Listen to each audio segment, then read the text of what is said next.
Estamos ya con nuestra última entrevista de esta mañana. Estamos con la periodista Carola Fuentes. ¿Cómo estás, Carola? Bien, Fernando, ¿y tú? Muy bien. Bueno, estás con guagua nueva, a pesar de que la guagua era bien antigua, porque ya fue documental. Y ahora sale en libro Chicago Boys. Sí, no, pero sigue siendo guagua, porque bueno, yo no tengo tanta experiencia, ni poca en verdad, escribiendo libros, así que fue un desafío llevar toda esta investigación a la literatura, y así que yo diría que es como un hermano del documental. Sí, una de las cosas bien interesantes que pasan en muchos países que tienen una mirada menos, si tú quieres, rígida de los acontecimientos, es que normalmente tú ves mucha producción cultural, ya sea literaria, cinematográfica, incluso serie televisiva, de sucesos específicos que fueron parte de la realidad de esos países. Y sin temor a de pronto decir cosas bien duras, digamos, la forma como a veces países como Estados Unidos o Inglaterra o Francia tratan su historia política con una situación bien descarnada, digamos. A veces uno mira acá a Chile y como que le daría un poco de pudor el que se hicieran cosas de ese tipo, que de hecho no se hacen mucho. No hay, por ejemplo, ahora que va a ser una serie incluso, no hay series que estén ambientadas en temas políticos, estrictamente series dramáticas, digo, acá. O muy poco, de repente un personaje que puede ser, pero una serie dramática equivalente a qué sé yo, a West Wing en Estados Unidos o en Inglaterra, montones que son extraordinarias, como que no pasa al formato cultural masivo, eh, series o cosas de ese tipo que tengan como centro la vida e historia política del país.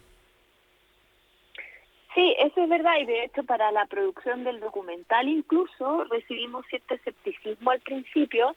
Recuerdo que, bueno, el documental nos demoramos mucho tiempo en investigar y producir, 4 años. Empezamos en 2011 y se estrenó el 2015.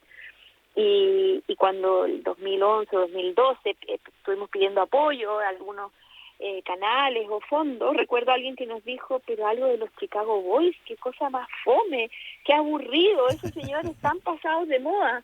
Entonces nosotros tuvimos que lidiar un poco con esa resistencia que había hacia hablar de los personajes que habían forjado nuestra historia. Y bueno, y esos 4 años, de hecho, que fue una investigación súper larga, no cupieron en el documental, pues el documental dura 85 minutos y quedó mucho material afuera, muchas entrevistas afuera, y ahora se dio esta posibilidad de transformarlo en libro, que también nos demoró un poco, un par de años en hacerlo, pero que es súper interesante poder plasmar en un documento audiovisual o impreso esta investigación que habla de nuestra historia. ¿Por qué te metiste en esto, Carola? Tú habías hecho mucho reportaje televisivo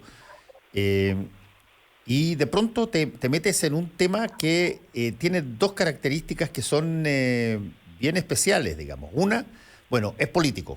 Y es político contingente y es político, pero además en la médula y en el centro de lo que fue un cambio copernicano en el régimen chileno con la dictadura. Pero además te metes en el ámbito de una de las cosas que probablemente más riesgosa es y lo estamos viendo hoy día en los debates, digamos, que es súper técnico en algunas cosas, que es el factor económico, los modelos, más allá de dónde viaja cada uno, con quién se topa. Hay factores técnicos bien claros ahí. ¿Qué tanto te motivó a ti meterte por las personas o por los hechos o te gustaba también la cosa económica? Coincidieron dos factores. Yo la mayoría de los reportajes que he hecho en la vida tienen que ver con temas sociales, contingentes, hice mucha investigación periodística de todo tipo de delitos, irregularidades, corrupción, etcétera. Y a principios del 2011 estaba ya haciendo investigaciones que tenían que ver con la industria extractiva, que me habían llevado a hablar, por ejemplo, de problemas que se estaban dando en el retail financiero y en temas de desarrollo, básicamente. Estábamos haciendo una serie que se llamaba ¿Por qué en mi jardín?, que era una serie de televisión que buscaba o reflejaba historias de comunidades donde se iban a instalar industrias que prometían crecimiento, pero a la vez las comunidades se sentían impactadas. Entonces, en temas de desarrollo ya estaba muy metida. Y en esto, el 2011 empezaron a darse marchas que no tenían que ver con causas específicas, en coincidencia con todo el movimiento de los indignados en España, Occupy Wall Street, etcétera. Pero en Chile eran particularmente interesantes porque hasta ese minuto, al menos en términos de opinión pública en general, sentíamos que éramos un país muy exitoso, un ejemplo en América Latina, y entonces no tenía mucho sentido que la gente común y corriente reclamara, ¿por qué?, por algo en la calle con las ollas de nuevo.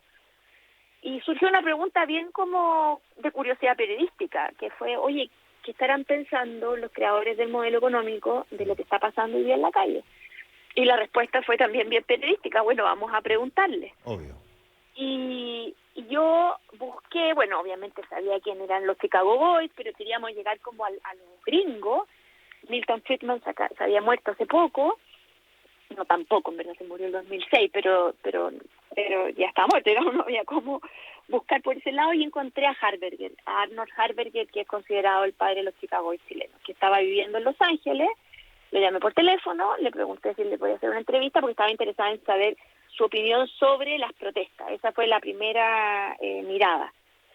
Y viajé a Estados Unidos, me acuerdo que me fui en el avión leyendo, yo no tengo ninguna especialización en economía, como tú dices, y me fui en el avión leyendo todos los documentos que pude, todos los libros, todo lo que encontré, tratando de aprender y entender. Y cuando le hice la entrevista me pasaron dos cosas. Una, que en las preguntas técnicas era muy difícil mantener una conversación porque más de una vez me dio a entender que él era un doctor en economía y yo no. Y dos, que la historia humana era impresionante y me di cuenta que esa historia no estaba contada. Entonces volví a Chile a hablar con mi marido, mi socio y codirector de la película, y le dije, oye, aquí hay una historia que tenemos que contar, que es la de los Chicago Boys. Que no es una historia que nos interesara tanto desde el punto de vista técnico, porque de hecho hay investigación sobre eso, sino desde el punto de vista humano. Más que de la economía, nos interesaban los economistas. Y así empezamos las entrevistas y la investigación. Y desde ese punto de vista, ¿qué tanto colaboración tuviste de los propios estudiantes en Chicago que se fueron de Chile? Que ya habían sido profesores, ya habían sido ministros, ya habían sido de todo. En los 70 años más o menos, sí. Bueno, bastante. Harberger lo entrevisté, yo te diría que 3 o 4 veces, 2 en Estados Unidos, 2 o 3 en Chile. Y él me presentó a Ernesto Fontaine, por ejemplo, que fue la segunda entrevista que hice. Y después lo fui conociendo a poco a cada uno. Y bastante colaboración. Ellos estaban súper dispuestos a dar las entrevistas. De hecho, yo les preguntaba después de cada entrevista por qué me quiso dar la entrevista. Y todos, yo diría, contestaron que porque se había escrito o dicho mucho sobre la historia, sobre el modelo económico en Chile y la implementación bajo la dictadura, pero nunca les habían ido a preguntar a ellos. Entonces, ellos vieron como esta oportunidad de poder dar su punto de vista, su versión, etcétera. Yo creo que estaban en esa época, no hacía mucho, se había estrenado una película de la Naomi Klein, un documental que se llamaba La doctrina del shock, sí. Y ellos estaban como un poco resentidos de que no los hubieran entrevistado. Entonces, yo creo que vieron aquí la oportunidad de poder contar su versión. Ahora, los Chicago Boys, que ya es un frame, como se llama en términos técnicos, digamos, un marco conceptual, donde tú automáticamente, cuando tú dices Chicago Boy, generas pensamiento asociado a eso. Carola, tú ¿Tenías como, recibiste rápido las informaciones de cómo se forma esto? ¿Tuviste que generar una pesquisa para ver cómo se llega, por ejemplo, a comandar Sergio de Castro el Ministerio de Hacienda durante la dictadura y cómo se empieza a armar esta suerte de telaraña de Chicago Boys en todas partes, digamos? O sea, yo bueno, hice la pega de un periodista, digamos, hice la investigación que había con los documentos que se habían publicado, leí varios libros que se habían escrito, hay uno de Juan Gabriel Valdés que estaba en inglés, hace poco lo tradujo al español, que es muy completo y que él hizo hace varios años, empezó a hacer en los 70 de hecho, con entrevistas a los personajes cuando eran mucho más jóvenes. Y después encontré algunos archivos bien interesantes, entre ellos toda una serie de grabaciones que ellos se hicieron en video y que estaban guardados en un archivo de la Universidad Finisterre, donde hay, no sé, 30 horas probablemente de entrevistas que se grabaron en los 90. Ponían una cámara y se juntaban distintos exministros, Sergio Barahona, Sergio Barahona, Sergio La Cuadra, sí, Pablo Barahona. Sergio Undurraga. ¿Ah? Pablo Barahona, perdón, Sergio Undurraga, y se juntaban, por ejemplo, con Merino o con otras autoridades que no necesariamente eran chicanos o habían sido profesores. Y estos videos que fueron súper interesantes porque era un material inédito hasta ese minuto y muy muy extenso, nos fue permitiendo hacer como una primera línea de tiempo para poder ir a hacer las entrevistas con cierto conocimiento de causa. Pero yo diría que la mayoría de la información proviene de sus propias entrevistas y de la correlación de datos entre las entrevistas también. Entonces, ellos son la principal fuente tanto del documental como del libro. Carola, mucho se ha dicho, y muchos lo han dicho incluso respecto del tema de las AFPs, digamos, que los militares y particularmente Pinochet nunca fueron demasiado devotos de esta idea o de alguna forma dudaban de que una cosa con flujos de platas prácticamente sin control en términos internacionales, sin muchas de las cortapisas clásicas que tienen, pudiera funcionar. ¿Tú advertiste eso en las entrevistas? Sí, hablamos de la creación del modelo, que es bien interesante porque uno lo atribuye 100% al diseño, bueno, y él se ha hecho cargo de autoatribuírselo a José Piñera, pero es una propuesta que venía un poco antes, incluso estaba dibujada en el ladrillo, la idea de que las pensiones no fueran fondos administrados por el Estado, porque los Chicago Boys tenían mucha resistencia al Estado. De hecho, Sergio Castro decía, lo que es de todos no es de nadie, entonces todo el aparato burocrático estatal ellos consideraban, y eso viene desde mucho antes, desde las enseñanzas de Milton Friedman, que era un muy mal administrador de recursos y que esto iba siempre a ser mejor administrado por los privados. Entonces ya venía dibujada la idea de que los fondos de pensiones fueran en cuentas personales y que no se administraran con el sistema de reparto, que fue lo que finalmente después termina construyendo y diseñando José Piñera. Y los militares, perdona tu pregunta, sí. Claro, los militares en una organización muy jerárquica y autoritaria per se, esto de que haya tanta libertad era una especie de contradicción con su propia cultura, digamos. Entonces, efectivamente tenían recelo a eso. Pero finalmente le dan, en la medida en que los Chicago Boys van ganando cada vez más confianza y se van instalando no solo en el Ministerio de Economía o Hacienda, sino también en Odeplan, en el Banco Central, ellos estaban distribuidos en todos los puestos de poder, entonces bastaba un llamado telefónico para que se empezaran a poner de acuerdo y se tomaran las decisiones sin pasar por la burocracia del Estado. Cuando en la medida en que ellos se van posicionando dentro de la dictadura, Pinochet les va, sobre todo gracias a De Castro, que gana la confianza de Pinochet, les va dando más libertad para poder implementar esas medidas, entre ellas las de la AFP.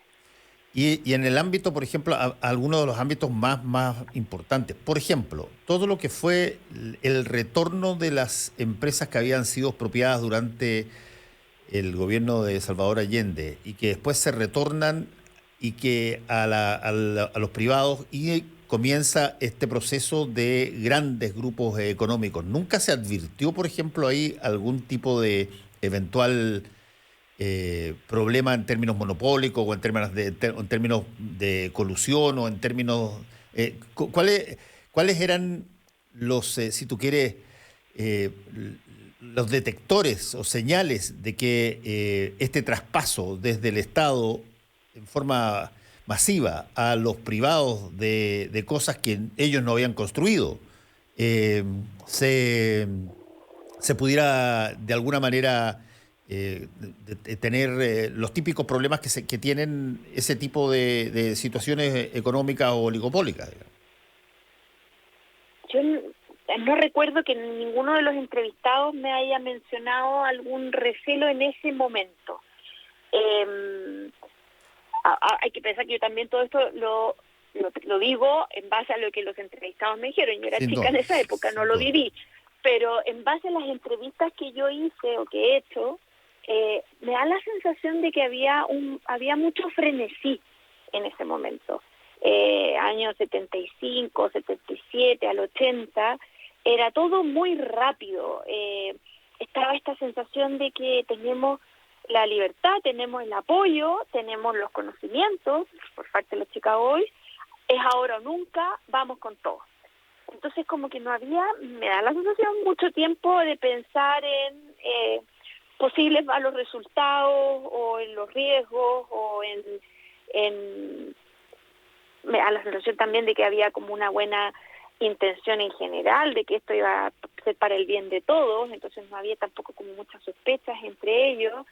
Y después, bueno, ya cuando, pensar en que se estaban comprando bancos y dando préstamos para comprar empresas, uno podría decir, bueno, eso es de perogrullo, algo que no suena bien. Sí. Pero era una forma de generar, de mover la economía, de generar crecimiento y de lo que ellos pensaban que iba a terminar siendo bueno para todos, digamos, que el país creciera. Bueno, después de la crisis del 82 y lo que pasó con los bancos, y no solo el dólar, sino la deuda y la quiebra de los bancos, eso fue evidente que no, ¿cierto? Pero tengo la sensación de que en ese minuto, hasta el 82, nadie se detuvo mucho a pensar en lo que podría pasar. ¿No conociste nunca un Chicago Boy arrepentido? Es interesante la pregunta, porque arrepentido un poco de qué. Bueno, de haber participado en eso que, claro, tuvo un boom salvaje, pero no había ningún tipo de alguna manera de control. Era un libertinaje muy fuerte, muy potente, donde la cosa ideológica primaba, pero por sobre todo, digamos, este era un mundo de los privados donde sabían hacer mejor las cosas que el Estado y donde la multiplicación de cosas que había que hacer era interesantísimo. Después surgieron un montón de variables particulares que teóricamente podrían haber causado mucha discusión si fuera hoy día, como por ejemplo la lógica de las ventajas comparativas.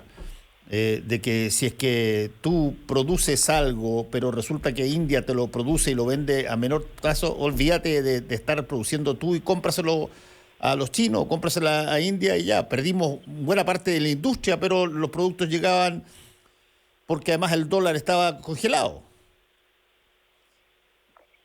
Sí, pues sí. Entonces, en ese sentido, si pensamos en arrepentido de las medidas económicas, yo diría que hay...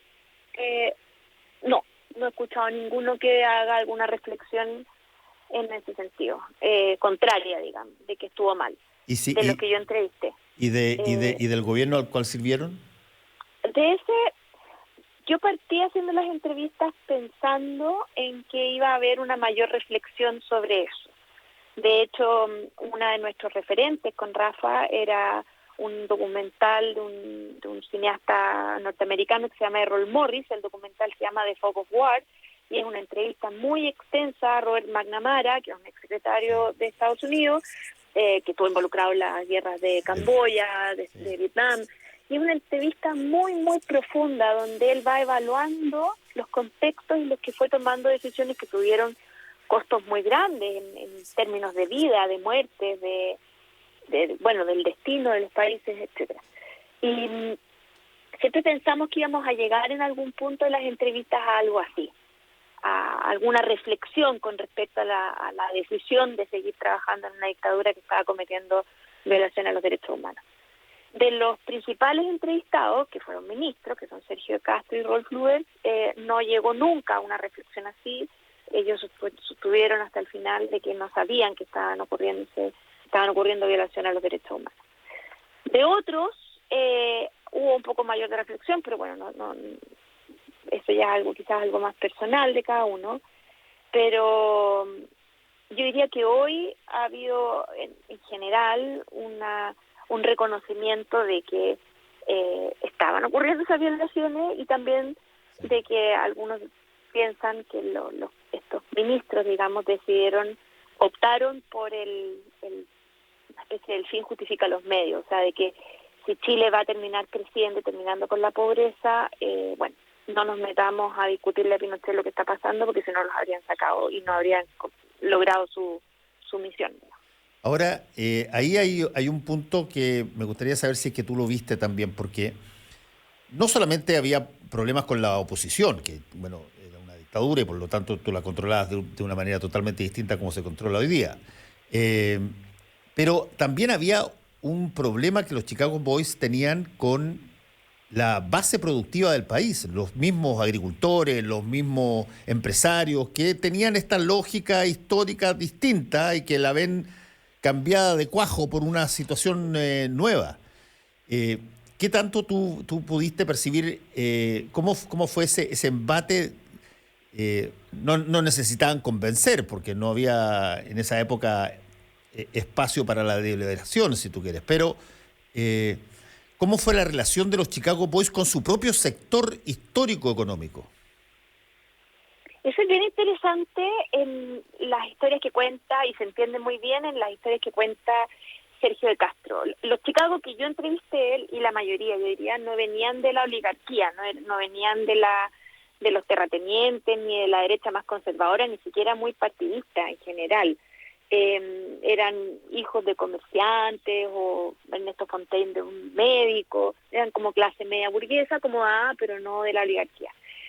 Y de hecho de Castro había viajado, su papá era empresario, no muy exitoso, pero había estado viviendo en Bolivia, en Perú, entonces no tenía tampoco como mucha arraigo social dentro de Chile. Si bien es cierto, estudiaron ellos dos, Fontaine y de Castro, en un colegio de la élite, como el Grange, no eran parte de la élite social histórica, digamos.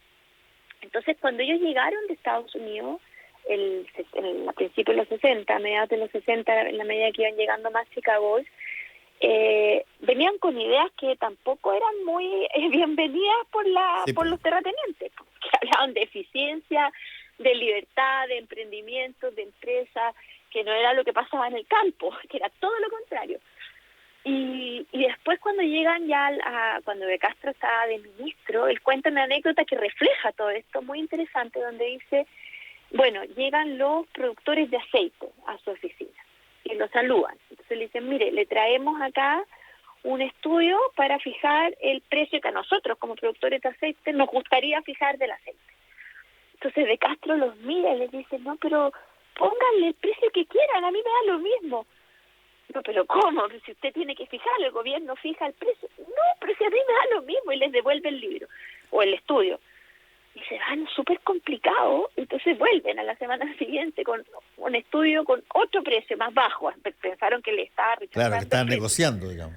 Claro, entonces ya, mira, aquí tenemos una contraoferta, un precio más bajo. Y De Castro no los mira y les dice, yo no les voy a fijar el precio, compitan, pongan el precio que les dé la gana. Y ellos, claro, como tú dices, no estaban para nada acostumbrados a esto que estaba pasando, que veníamos de fijaciones de precio históricas, pero además, durante la UP, de fijaciones de precio totales, digamos. Entonces, de la noche a la mañana, se liberan los precios y estos señores que estaban muy acostumbrados también a vivir con una fijación de precios, claro, que tenían la colusión. Tenían la plata asegurada, digamos, sabían lo que usaba, claro. Tienen que competir. Bueno, ahora que lo pienso, volvieron a fijar los precios en algunas partes, en algunas industrias, en algunos sectores. Volvió la costumbre de la fijación de precios a través de la colusión a estar en el mercado. Y por último, ¿hay algo que te faltó hacer, crees tú, Carola, que te hubiese gustado poder poner en el libro, o que trataste de conseguir una entrevista que fue imposible? ¿Qué cosa te faltó y que te encantaría, en caso de que hubiese una secuela, meterlo? Mira, yo creo que de la historia tuvimos la suerte de poder entrevistar, me parece a mí, a los más importantes, porque Ernesto Fontaine murió después. En la mitad de la investigación lo alcanzamos a entrevistar con cámara y eso fue muy interesante, porque yo creo que tanto en el libro como en el documental está este registro histórico. Si yo dijera que algo me faltó como la reflexión y el un poco, bueno, ahora que pasó lo que pasó con el 19 de octubre, el 18 de octubre del 2019, ¿para dónde vamos? Pero como soy un poco porfiada, y así como me demoré 4 años en hacer el documental y como 8 años más en hacer el libro, estamos haciendo ahora una segunda parte de esta historia, digamos. Y estamos desde el estallido social, hemos estado registrando con nuevos personajes, no necesariamente Chicago Boys, pero personas vinculadas a ese periodo de la historia, con los que estamos haciendo una reflexión sobre lo que está pasando ahora y sobre para dónde Chile puede ir. Así que no puedo dar más detalles por ahora, pero espero el próximo año estrenar un nuevo documental con la secuela. Ya, está hecho el teaser, está hecho. Oye, Carola, muchas gracias, Carola Fuentes. El libro se llama Los Chicago Boys, está ya disponible. Muchas gracias por haber estado con nosotros hoy día. Que te vaya muy bien. Gracias a ti, Fernando. Chao. A todos ustedes, cuídense. Nos encontramos mañana. Chao, chao.